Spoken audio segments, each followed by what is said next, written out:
and my dear students, welcome in our YouTube channel Awadhesh Dwivedi general studies. आप सभी का बहुत बहुत स्वागत है। मैं आपका अपना अवधेश द्विवेदी,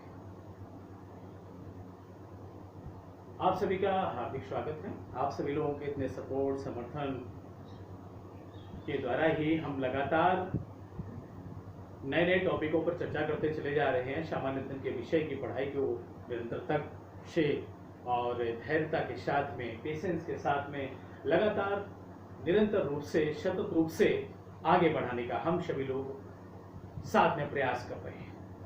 इसी प्रयास की इस सेशन में, इस कड़ी में आज बायोलॉजी के, जीव विज्ञान के, जनरल साइंस के एक पार्ट सेल में से कोशिका के अंगों की चर्चा को आगे बढ़ाते हुए आज इस कड़ी में एंडोप्लाज्मिक रेटिकुलम अंतःप्रद्रव्य जालिका की बात करेंगे, जिसे शॉर्ट में ईआर के नाम से जाना जाता है। अर्थात एंडोप्लाज्मिक रेटिकुलम को शॉर्ट में ईआर के नाम से जानते हैं, अंतःप्रद्रव्य जालिका। परीक्षा में इसमें से प्रश्न पूछा जाता है कि कोशिका का कंकाल तंत्र किसे कहा जाता है, कोशिका का सपोर्टिंग सिस्टम किसे कहते हैं।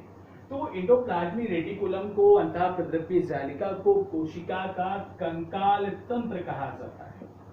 Skeletal system of the cell, it is known as a skeletal system and supporting system of the cell.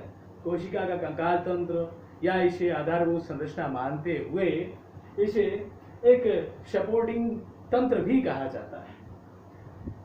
चूंकि अंतःप्रद्रव्य जालिका कोशिका के केंद्रक की बाहरी कला से, आउटर मेम्ब्रेन से लेकर के और कोशिका भित्ति अर्थात कोशिका की प्लाज्मा लेमा जो जंतु कोशिकाओं में होती है, या कोशिका भित्ति जो वनस्पति कोशिका में होती है, वहां तक एक कोशिका से दूसरी कोशिका के संपर्क को बनाने का कार्य करती है।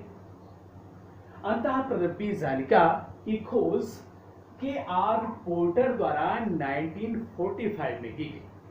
तो 1945 में के.आर. पोर्टर ने 1945 में एंडोप्लाज्मिक रेटिकुलम की खोज की। तो endoplasmic reticulum was discovered by K R. Porter in 1945। इसे कोशिका का कंकाल तंत्र कहते हैं। कोशिका को मजबूती प्रदान करने का काम करती है, कोशिका का फर्नीचर कह सकते हैं, कोशिका का सपोर्टिंग सिस्टम कहा जाता है। केंद्रक की बाहरी कला से लेकर के और कोशिका भित्ति या प्लाज्मा लेमा तक ये विस्तृत रूप से फैली हुई होती है। इस एंडोप्लाज्मिक रेटिकुलम में 3 प्रकार की स्थितियां होती हैं। स्थितियों में एक सिस्टर्नी होती है। सिस्टर्नी, चूंकि सिस्टर्नी की अवस्था पुटिकाओं के रूप में होती है, तो सिस्टर्नी, पुटिकाएं, ट्यूब्यूल्स से नलिकाएं, तो सिस्टर्नी, पुटिकाएं, और तीसरा ट्यूब्यूल्स या नलिकाओं के रूप में, नलिकाएं। तो 3 रूप से ये 3 अवस्थाओं में, स्टेजेस के रूप में होती है। सिस्टर्नी, पुटिकाएं, अर्थात छोटी छोटी सी जब ये टूट जाती हैं तो पुटिकाओं के रूप में बन जाती है।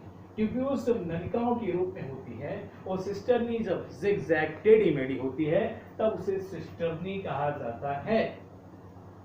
तो एंडोप्लाज्मिक रेटिकुलम मूलतः अंतःप्रद्रव्य जालिका 2 अवस्थाओं में होती है। मूलतः मेनली 2 अवस्थाओं में मिलती है। 2 अवस्थाओं में मिलने का कारण है राइबोसोम।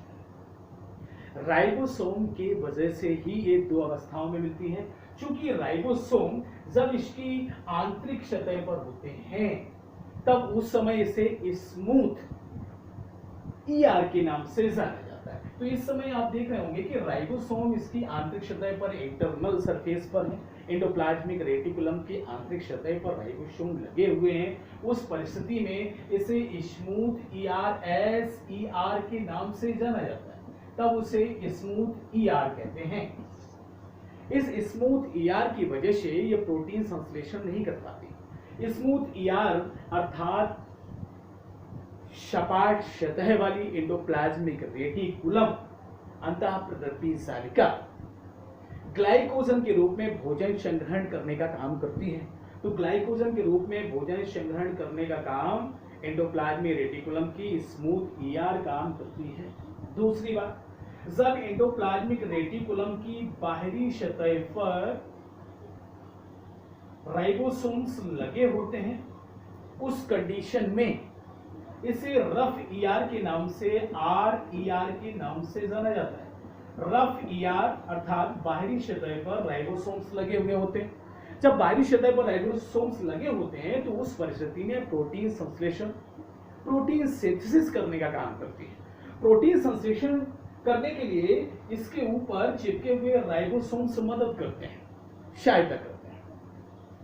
एंडोप्लाज्मिक रेटिकुलम, जब कोशिका का विभाजन होता है तो कोशिका विभाजन के बाद केंद्र की कला का निर्माण करना, कोशिका विभाजन में सहायता करना, एक कोशिका से दूसरी कोशिकाओं के बीच में आनुवंशिक पदार्थों का ट्रांसपोर्ट करना, आवश्यक महत्वपूर्ण पदार्थों का परिवहन करना, आनुवंशिक पदार्थों का ट्रांसपोर्ट करना, आवश्यक महत्वपूर्ण कोशिकीय पदार्थों का एक कोशिका से दूसरी कोशिका के बीच में ट्रांसफर करना, तथा एक कोशिका और दूसरी कोशिका के बीच में जो प्लाज्मोडेस्माटा, जैसा कि हम लोग पिछले वीडियो में बात कर चुके हैं पिछले टॉपिक में कि प्लाज्मोडेस्माटा अर्थात एक कोशिका से दूसरी कोशिका को जोड़ने वाले जो सूत्रक होते हैं, जो तंतु होते हैं, उनके बीच में ये एंडोप्लाज्मिक रेटिकुलम एक मैसेंजर का, या कह सकते हैं एक ट्रांसपोर्ट सिस्टम का काम भी करती है, परिवहन तंत्र का काम करती है।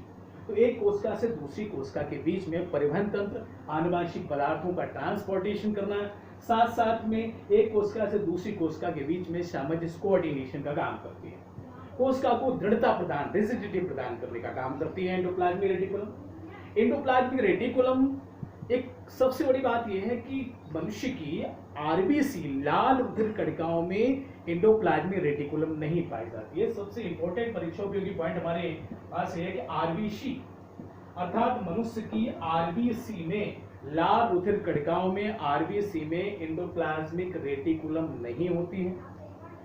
नील हरित शैवाल में अर्थात बिलो ग्रीन एल्गी, साइनोबैक्टीरिया में, बैक्टीरियाओं में, इनमें एंडोप्लाज्मिक रेटिकुलम नहीं पाई जाती है। तो हम लोग ऐसा कह सकते हैं कि जो प्रोकैरियोटिक कोशिकाएं होती हैं, तो प्रोकैरियोटिक कोशिकाओं में एंडोप्लाज्मिक रेटिकुलम का अभाव होता है, एंडोप्लाज्मिक रेटिकुलम नहीं पाई जाती हैं, इनका अभाव माना जाता है, एंडोप्लाज्मिक रेटिकुलम नहीं होती है।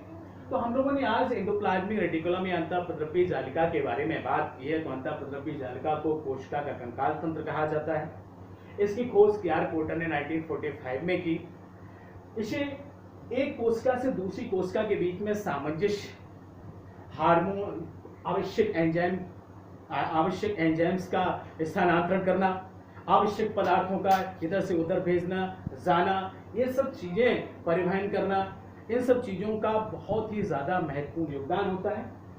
रफ ईआर और RER के रूप में ये बटी हुई होती है, अर्थात स्मूथ ईआर, इसकी बाहरी सतह पर किसी भी प्रकार से राइबोसोम्स नहीं होते हैं, तब उस कंडीशन में ग्लाइकोजन का संग्रहण करती है। जब रफ ईआर के रूप में होती है तो प्रोटीन संश्लेषण का कार्य भी करती है। कोशिका का कंकाल तंत्र कहते हैं। सिस्टर्नी इसमें पाई जाती है, ये आपके लिए महत्वपूर्ण है। कोशिका विभाजन के समय ये कोशिकी कला का निर्माण करने का काम करती है, कोशिका को आधार प्रदान करने का काम करती है। इन सब चीज़ों को हम लोगों ने आज बहुत अच्छे से समझ लिया है। मुझे उम्मीद है कि आपने इसके बारे में चीज़ें अच्छे से जानी होंगी। और एंडोप्लाज्मिक रेटिकुलम को कोशिका का कंकाल तंत्र और ट्रांसपोर्ट सिस्टम के नाम से जाना जाता है। अत्यधिक महत्वपूर्ण ये टॉपिक है और इससे ये प्रश्न परीक्षा में आता है, कोशिका का कंकाल तंत्र इसे कहा जाता है, और एक कोशिका से दूसरी कोशिका के बीच में पदार्थों का परिवहन तंत्र किसे कहा जाता है। तो परिवहन तंत्र और एक कोशिका के मध्य दूसरी कोशिका के बीच में सामंजस्य का कार्य करने वाला एक सामंजस्य कार्यकर्ता के रूप में एंडोप्लाज्मिक रेटिकुलम को जाना जाता है। मनुष्य के आरबीसी में और नील ग्रीन एल्गी में, बैक्टीरिया में, प्रोकैरियोटिक कोशिकाओं में एंडोप्लाज्मिक रेटिकुलम नहीं पाई जाती है। मुझे उम्मीद है कि आप सभी लोगों को ये जानकारी बड़ी रोचक लगी होगी, बहुत अच्छी लगी होगी। प्लीज़ सब्सक्राइब करें, शेयर करें।